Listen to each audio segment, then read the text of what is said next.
അവർ പറഞ്ഞ് പെട്ടെന്ന് നിങ്ങൾ ഇങ്ങനെ എത്തിക്കേണ്ട സ്ഥലത്ത് എത്തിക്കണം. ഒന്നീ മെഡിക്കൽ കോളേജ് അല്ലെങ്കിൽ നെയ്യാറ്റിൻകര ഈ ഏതെങ്കിലും ഒരു ആശുപത്രി അല്ലെങ്കിൽ നിങ്ങൾക്ക് എവിടെയാണോ കൊണ്ടുപോകാൻ സൗകര്യം അവിടെ. കാരണം ഞങ്ങൾക്ക് ഇനി ചികിത്സ കൊടുക്കാനില്ല. പുള്ളിക്കാരന് മഞ്ഞപ്പിത്തം ലിവറിൽ ബാധിച്ച് എലിപ്പനിയും കൂടെ ചേർന്നിട്ടുണ്ട്. അപ്പോൾ ചികിത്സയില്ല എന്നാണ് ആ ഡോക്ടർ എന്നോട് പറഞ്ഞത്. എനിക്ക് പിന്നെ ഒന്നും പറയാൻ വേണ്ടി നാവ് പൊങ്ങിയില്ലായിരുന്നു. ഞാൻ ഉടനെ എൻ്റെ ബ്രദറിനെ വിളിച്ചു. ബ്രദറും എൻ്റെ അമ്മയും അച്ഛനും ഒക്കെ ഓടിയെത്തി. ഞാൻ ഭയങ്കര കരച്ചിലായിരുന്നു. കാരണം ഞങ്ങൾക്ക് ഏകെയുള്ള ഒരു ആശ്രയം ഞങ്ങളെ എൻ്റെ ചേട്ടനാണ്. അപ്പോൾ എൻ്റെ ചേട്ടൻ എന്തെങ്കിലും സംഭവിച്ചാൽ പിന്നെ ഞങ്ങൾക്ക് ആരുമില്ല, എൻ്റെ മക്കൾക്കും എനിക്കും ആരുമില്ല.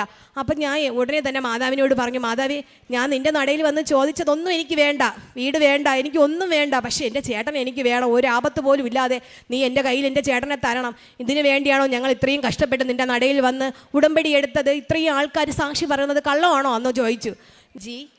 ഞാൻ തിരുവനന്തപുരം ജില്ല നെയ്യാറ്റിൻകര എന്ന സ്ഥലത്തു നിന്നാണ് വരുന്നത്. എനിക്ക് പറയാൻ ഒത്തിരി സാക്ഷ്യങ്ങളുണ്ട്. എന്നാലും പ്രധാനപ്പെട്ട കുറച്ച് സാക്ഷ്യങ്ങൾ പറയാനാണ് സിസ്റ്റർ ആവശ്യപ്പെട്ടത്. എനിക്ക് മാതാവ് തന്ന ഒരുപാട് അനുഗ്രഹങ്ങളിൽ ഒന്നാണ് ഞാൻ ഇപ്പോൾ പറയാൻ പോകുന്നത്. കാരണം ഞാനും ഹസ്ബൻഡും 2 മക്കളാണ്. മോള് +1 ഇപ്പോൾ പഠിക്കുന്നു, 9ാം ക്ലാസ്സിലാണ്. ഒരു കൊച്ചു കുടുംബം. എനിക്ക് കാരക്കോണം മെഡിക്കൽ കോളേജിൽ ക്ലീനിങ് സ്റ്റാഫായിട്ടാണ് ഞാൻ ജോലി ചെയ്യുന്നത്. ഹസ്ബൻഡിന് പാറ കമ്പനിയിലാണ് ജോലി. അപ്പോൾ ഞങ്ങൾ ഒരു ചെറിയ വീടെന്ന് പറഞ്ഞാൽ ഒരു കുഞ്ഞ് മുറിയും ഒരു കുഞ്ഞ് അടുക്കളയുമായിട്ടുള്ള ഒരു കുഞ്ഞ് വീട്ടിലാണ് ഞങ്ങൾ താമസിക്കുന്നത്. അപ്പോൾ എൻ്റെ ഏറ്റവും വലിയൊരു ആഗ്രഹമാണ് ഒരു വീടെന്നുള്ളത്. കാരണം ഞങ്ങൾക്ക് പെട്ടെന്ന് ഒരു വീട് വയ്ക്കാനുള്ള സാമ്പത്തിക സ്ഥിതിയൊന്നും ഇല്ല. പഞ്ചായത്ത് ഒരുപാട് പ്രാവശ്യം എഴുതി കൊടുത്തു. പഞ്ചായത്തുകാർ തരാൻ അർഹതയുണ്ട് എങ്കിൽ പോലും അവർ വെയിറ്റ് ചെയ്ത് അങ്ങ് നിൽക്കുകയായിരുന്നു. അതിനിടയിൽ ഞങ്ങൾ ഇങ്ങനെ വിഷമിച്ചിരിക്കുകയായിരുന്നു. കാരണം മോളെ ഏജൊക്കെ ആയപ്പോൾ ഒരു മുറിയിൽ ഞങ്ങൾ 4 പേരും കൂടെ കിടക്കാൻ തന്നെ വളരെ ബുദ്ധിമുട്ടായിരുന്നു. അങ്ങനെ ഇരിക്കുന്ന സമയത്ത് എൻ്റെ കൂടെ ഇരുന്ന് ജോലി ചെയ്യുന്ന ഒരു ചേച്ചി എന്നോട് പറഞ്ഞു, ഇങ്ങനെ കൃപാസനം എന്നൊരു പള്ളിയുണ്ട്, അവിടെ ഭയങ്കര അത്ഭുതങ്ങൾ നടക്കുകയാണ്. നീ എന്തായാലും നിൻ്റെ ഈ ആഗ്രഹം മാതാവിനോട് ചോദിക്കുക, മാതാവ് നിനക്ക് തരുമെന്ന്. ശരിക്കും ഞാൻ അപ്പോൾ ചേച്ചിയോട് പറഞ്ഞു, എനിക്ക് മാതാവിന് വളരെ വിശ്വാസമാണ്. ഞാൻ അടുത്തൊരു പള്ളിയുണ്ട്, കമവങ്കോട് എന്ന് പറയുന്ന ഒരു കൊച്ചു പള്ളി. അവിടെ എല്ലാ ചൊവ്വാഴ്ച ദിവസങ്ങളിലും ആരാധന നടക്കും.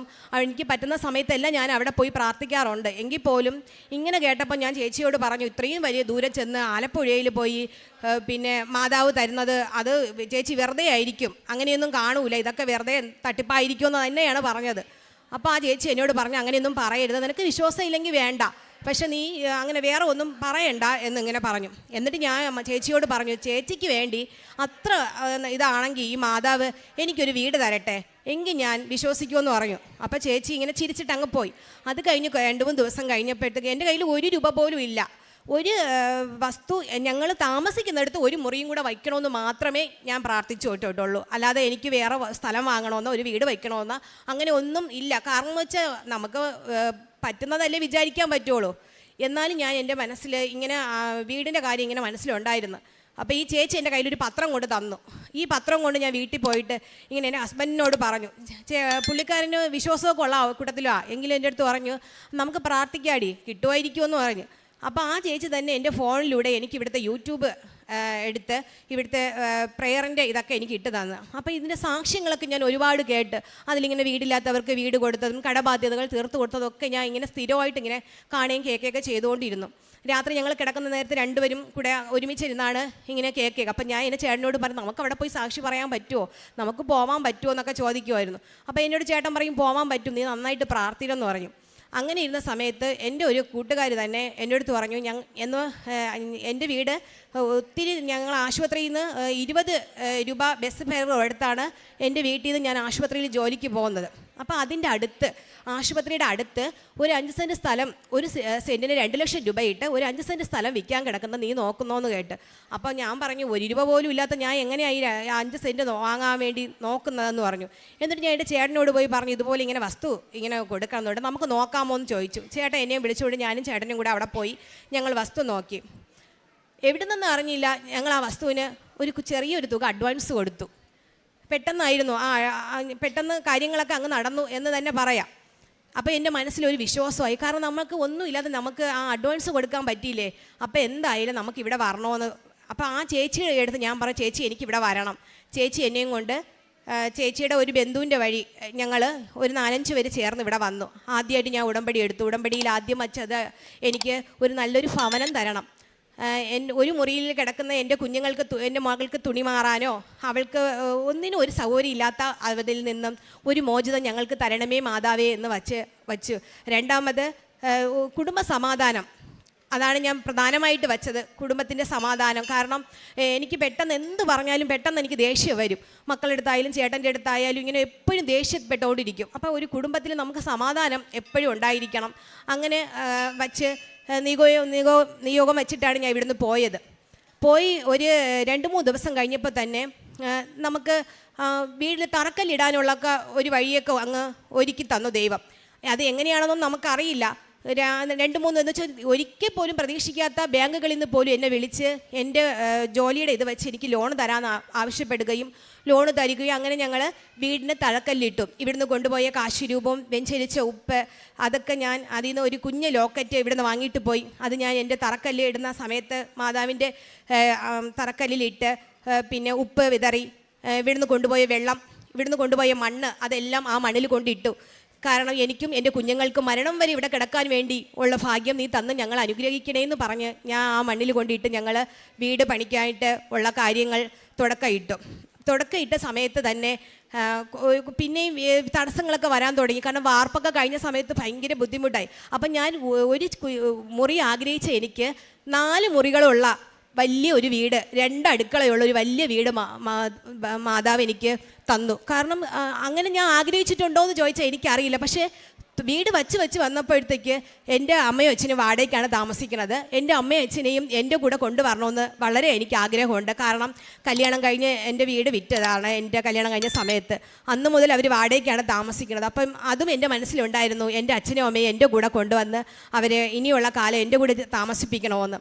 അങ്ങനെ ഇരുന്ന സമയത്താണ് ഞങ്ങൾ വീട് പണി തുടങ്ങിയത്. അപ്പം ഞങ്ങൾക്ക് 4 പേർക്കും, കാരണം എനിക്കും മക്കൾക്കും എൻ്റെ അമ്മയ്ക്കും അച്ഛനും കണക്കാക്കി 4 മുറികളുള്ളൊരു വീടാണ് മാതാവ് ഞങ്ങൾക്ക് തന്നത്. വീടിൻ്റെ വാർപ്പ് കഴിഞ്ഞ സമയത്ത് വീണ്ടും തടസ്സങ്ങൾ വരാൻ തുടങ്ങി. അപ്പോൾ ഉടമ്പടി പുതുക്കാനുള്ള സമയമായി. അപ്പം ഞാൻ എൻ്റെ ചേട്ടനോട് പറഞ്ഞു, ചേട്ടാ നമുക്ക് ഉടമ്പടി പുതുക്കാനുള്ള സമയമായി, പുതുക്കാൻ പോകാത്തതുകൊണ്ടായിരിക്കും ചിലപ്പോൾ നമ്മളെ കാര്യങ്ങളൊന്നും നടക്കാത്തത്, നമുക്കൊന്ന് പോയാലോ എന്ന് പറഞ്ഞു. അപ്പോൾ ചേട്ടൻ പറഞ്ഞു ഞാൻ പോവാം.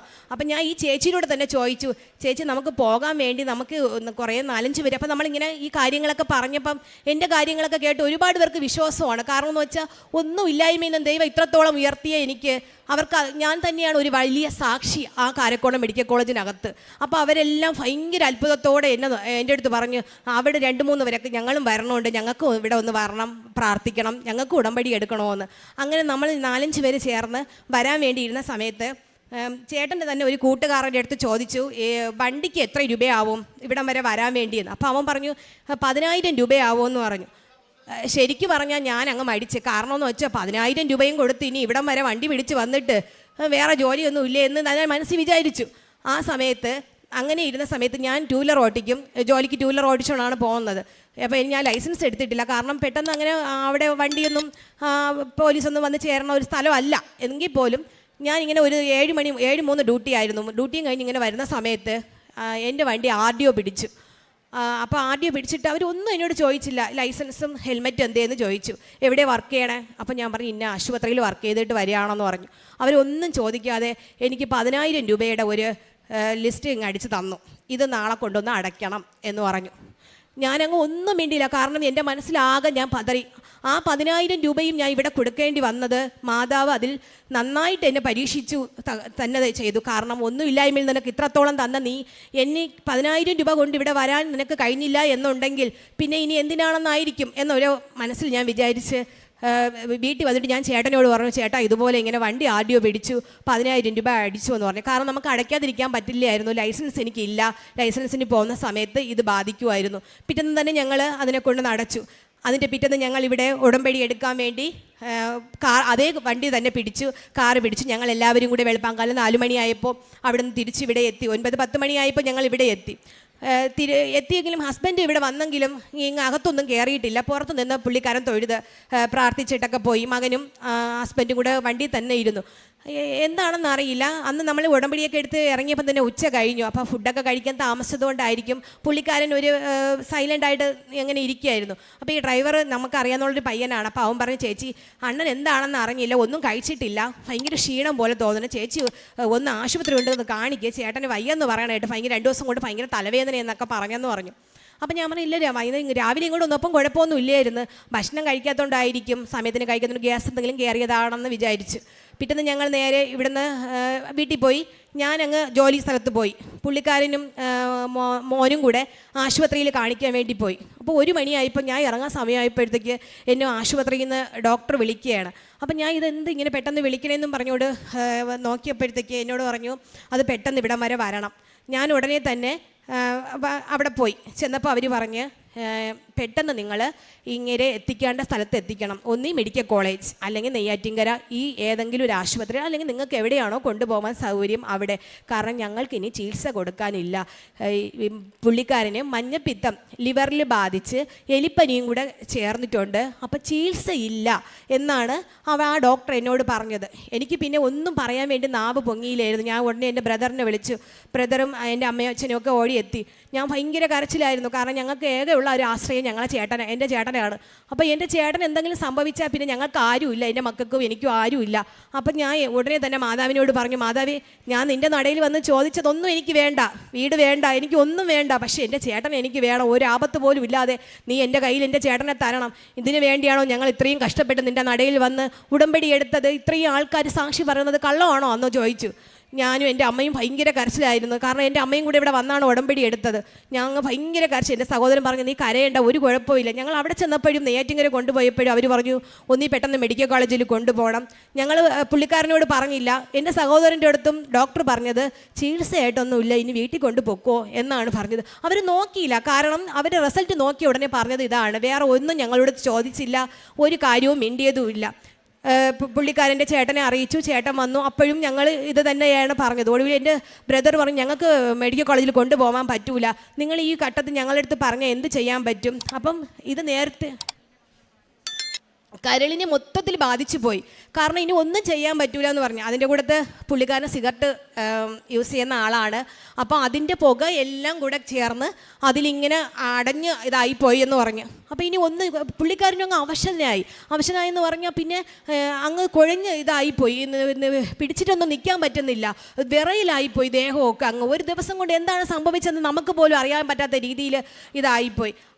അങ്ങനെ ഒടുവിൽ ഞങ്ങൾ കരയണ കണ്ടുകൊണ്ട് ഡോക്ടർ പറഞ്ഞു, എന്തായാലും കേശുവാറ്റിൽ കാണിച്ചപ്പോഴത്തേക്ക് ഡോക്ടർ പറഞ്ഞു, ഞങ്ങൾ വേറൊരു ഡോക്ടറെ ഒരാളുണ്ട്, സാർ ഇന്ന് വരത്തില്ല, നാളെ വരത്തുള്ളൂ. വിളിച്ച് ചോദിച്ചപ്പോൾ ഇന്നത്തേക്ക് അഡ്മിറ്റ് ചെയ്യാൻ പറഞ്ഞു. അന്ന് മെഡിസിനായിട്ട് ഒന്നും കൊടുത്തിട്ടില്ല, കാരണം അവർ ട്രീറ്റ്മെൻറ്റേ എടുത്തിട്ടില്ല.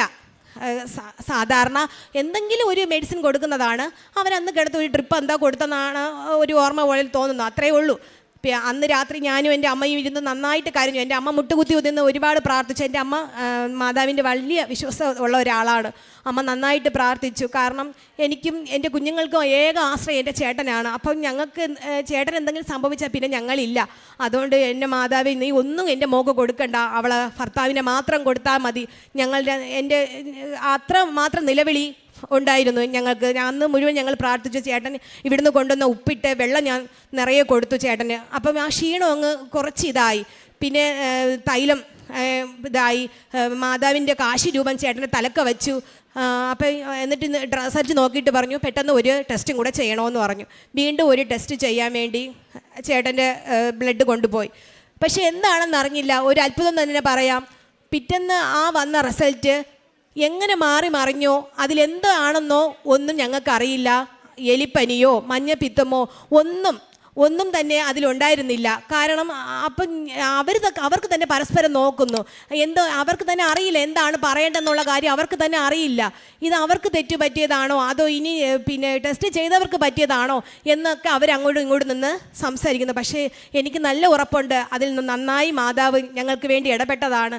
കാരണം ആരുമില്ലാത്ത ഞങ്ങൾക്ക് മാതാവ് തന്ന വലിയ അനുഗ്രഹമാണത്. കാരണം എൻ്റെ ചേട്ടൻ ഒരിക്കലും തിരിച്ചു വരില്ല, വിധി എഴുതിയത് തന്നെയാണ്. കാരണം അവർ പറയുന്നത് ഞാൻ കേട്ടതാണ്, എന്താണ്, ചികിത്സയില്ല, 1-2 ദിവസത്തിനകത്ത് വെച്ച് ഇങ്ങർക്ക് എന്തെങ്കിലും സംഭവിക്കും എന്ന് പറഞ്ഞെടുത്ത് നിന്ന് ഇന്ന് ആരോഗ്യവാനായി നന്നായിട്ട് ജോലി ചെയ്ത് എന്നെ എൻ്റെ കുടുംബത്തിനെയും നന്നായി നോക്കുവാൻ മാതാവ് തന്ന ആ ഏറ്റവും വലിയ അനുഗ്രഹത്തിന് മാതാവിനോടും തിരുകുമാരനോടും ആദ്യമായി ഞാൻ നന്ദി പറയുകയാണ്. പിന്നീട് ഞങ്ങൾ വീടിൻ്റെ പണി വീണ്ടും പുനരാരംഭിച്ചു. നല്ല രീതിയിൽ എന്ന് പറഞ്ഞാൽ അപ്പോൾ ഞാൻ മാതാവിനോട് ഒന്നേ ആവശ്യപ്പെട്ടുള്ളൂ, മാതാവേ ഞങ്ങളുടെ വീട്ടിൽ ഒരു പണി പോലും ബാക്കി വയ്ക്കാതെ എല്ലാം പൂർത്തിയാക്കി തരണം. അങ്ങനെ പൂർത്തിയാക്കി തന്നാൽ കൃപാഭവനം എന്ന് ഞാൻ എൻ്റെ വീടിന് പേരിടും എന്ന് വിചാരിച്ചു. അങ്ങനെ മനസ്സിൽ വിചാരിച്ച സമയത്തായിരുന്നു ഒരു ഏപ്രിൽ മാസം 22/4/2022 ഞാനിവിടെ വന്ന് ഉടമ്പടി ആദ്യമായിട്ട് എടുത്തത്. ഇപ്പോൾ 6-ാം തീയതി 2023 എൻ്റെ ഭവനത്തിൻ്റെ പാലുകാച്ച് കഴിഞ്ഞു. 8 മാസമായി ഞങ്ങളിപ്പം പുതിയ ഭവനത്തിലാണ് താമസിക്കുന്നത്. 4 മുറികളുള്ള ഒരു വലിയ വീട്. എൻ്റെ കൂടെ ജോലി ചെയ്യണമെന്നവർക്കല്ല, ഞങ്ങൾ നാട്ടിലുള്ളവർക്ക് പോലും അതിശയിക്കുന്ന രീതിയിൽ ഞങ്ങളെ മാതാവ് വലുതായി ഉയർത്തി. വലുതായി എന്ന് പറഞ്ഞാൽ വലുതായി തന്നെ ഉയർത്തി എന്ന് തന്നെ പറയാം. എവിടെ കൂടെയാണെന്ന് അറിഞ്ഞില്ല, കാര്യങ്ങളെല്ലാം ഞങ്ങൾക്ക് മാതാവ് കടാക്ഷിച്ചു. പിന്നീട്